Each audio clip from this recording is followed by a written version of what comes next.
Hello, friend. Have you ever been told that you really need to watch what you eat because of your autoimmune condition?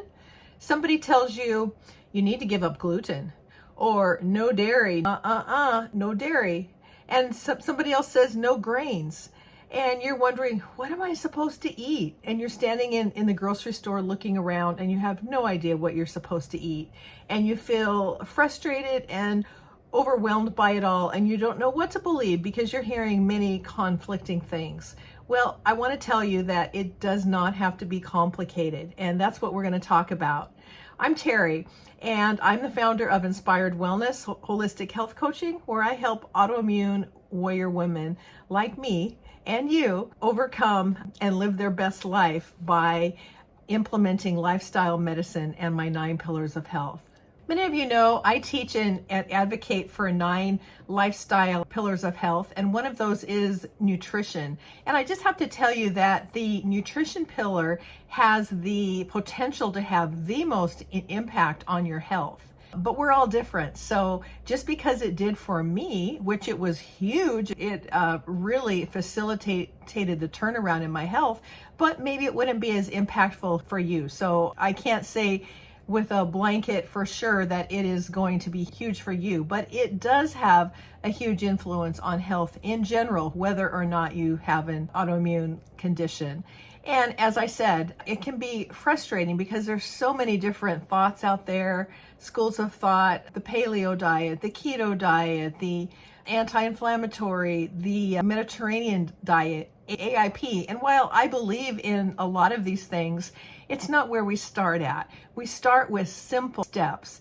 And today I'm going to talk about 3 simple nutrition strategies that you can implement right now that can have a lasting impact on your health. And keep in mind, you don't have to revamp your entire diet. You just implement these simple strategies now, and cumulatively over time, they can have a big impact. Let's dive in. The first one is eat more whole foods.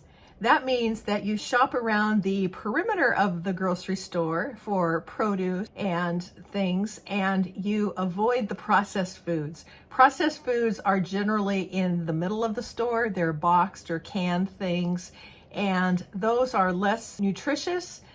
Some of these things have a way of getting you addicted to them because of their high salt content or whatever the case might be. But whole foods is where it's at. So think about small steps that you can take with whole foods. For example, could you add a handful of spinach to your scrambled eggs? That would make them more nutritious and add color. Can you add some berries to your breakfast? Or maybe for a snack, you have a handful of almonds. Don't overdo it on the salty almonds. I've been guilty of that in the past. They're very high calorie, but they're a good source of fat. So within moderation, they're a great thing to add. Oftentimes we think about what we can't have. And I want to challenge you, don't think about what you can't have or shouldn't have. Think about what you can have and do more of that. And over time, as you add things into your diet, like the vegetables, those start crowd out the other things because, we can only eat so much. So as you add in the healthy, good choices, that is going to naturally crowd out the lesser choices. And it's one meal at a time. So it's not perfection. We are progress over perfection. The second habit is add more color. Nature has already done the work for us. There are so many colorful fruits and vegetables out there, but think about how you can add more color onto your plate. For example, sweet potatoes, yams, those are bright orange, or purple cabbage, or green leafy vegetable for your greens, or blueberries. Think about how you can have just a variety of the rainbow on your plate. Now, you don't have to eat those things all at once, but maybe experiment with some things like purple cabbage. That's not something that I normally eat, but it's pretty good. So be adventuresome. Give your permission to explore some things like that and make your plate all the more beautiful because you have a variety of color. We know that we often eat with our eyes as well. So when something looks appealing, it usually is. The third habit is to choose grace over perfection. This might be the most important thing that you can hear right now, because we're not perfect and we are not striving to have a perfect diet or a perfect plate. We are just striving to do a little bit better and just experiment, like I said, and try some new things and see where that takes you. And over time, I'm sure that is going to be something that will fall into your habits. But when you think about, oh, yeah, that's all well and good, Terry, but I'm going on vacation and I'm not going to be able to adhere to this. Okay, well, maybe do the best that you can and give yourself grace. Grace that, okay, I'm having restaurant food for the majority of my meals, and I'm really not in control of being able to eat the rainbow, as they call it. But just do the best you can. That's called grace. Or let's say you're not on vacation, you're at home, but you sort of fall off the wagon and you indulge in something that you feel guilty about.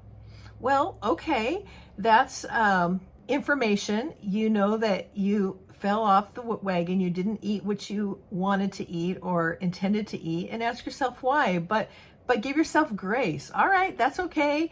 I'm going to get right back up and I'm start again. That doesn't mean, oh, I blew it and so now it's just not worth it and I'm just going to quit. Well, that's the wrong attitude.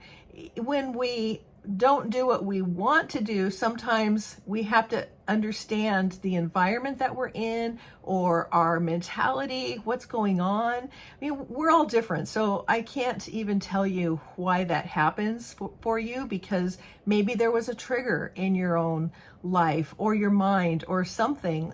Maybe it was a birthday party and you felt like if you didn't have that piece of cake, that people were going to look at you and judge you.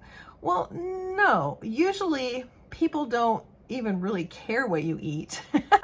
We think more about what other people might think than they think about us. Most everybody's thinking about themselves and what they're going to eat, not what you're going to eat.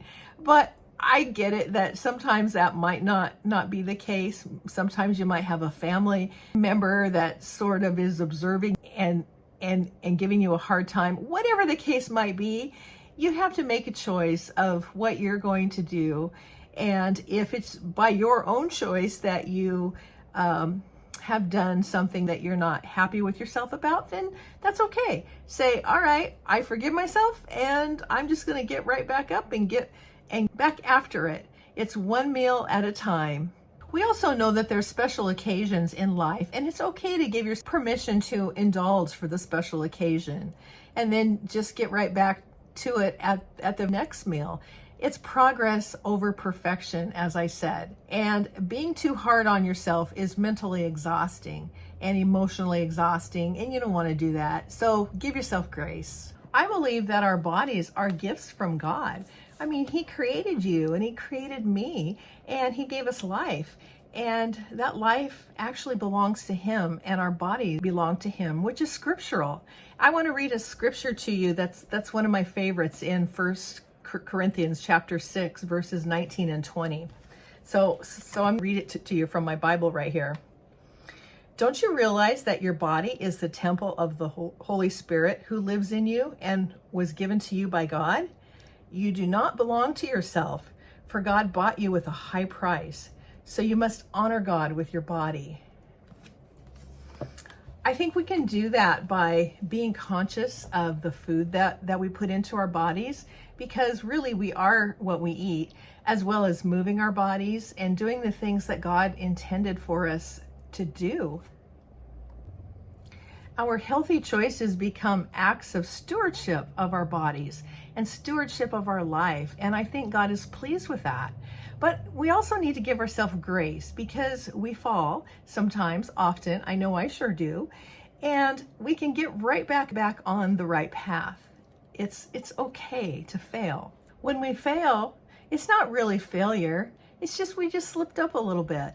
And God's grace is there for us, so we can have grace for ourselves as well. So now that I've shared with you these 3 small habits, which one of those do you want to try to implement into your life this week? Just think of one small thing. Maybe it's you want to add a vegetable to your plate. Or maybe it's you want to try more color. Or maybe it's that you just want to stop being so hard upon yourself. Remember, it's progress over perfection.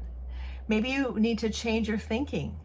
Whatever it is, just pick one. I mean, I've given you 3 things, but I'm not saying to do all 3 of those to start with, but just pick one small thing. And that's how we get started, with baby steps. There are many women that have a not so healthy relationship with food. And I just want to encourage you that food is just food. And we can make choices about what we're going to do with the food, but we don't have to be so hard on ourselves about that. Food is meant to nourish your body, not to steal your peace. And your good habits just develop with small steps that you take, and over time, that builds into consistency and can have a great effect. Thank you for spending this time with me today. I would love to hear in the comments which small step you're going to take. I love that. And just keep in mind, make it small and extend yourself grace. It doesn't have to be perfect, and it will be wonderful. And you will thank yourself and be proud of yourself that you're able to take these small steps. Take care, friend, and I'll see you next week.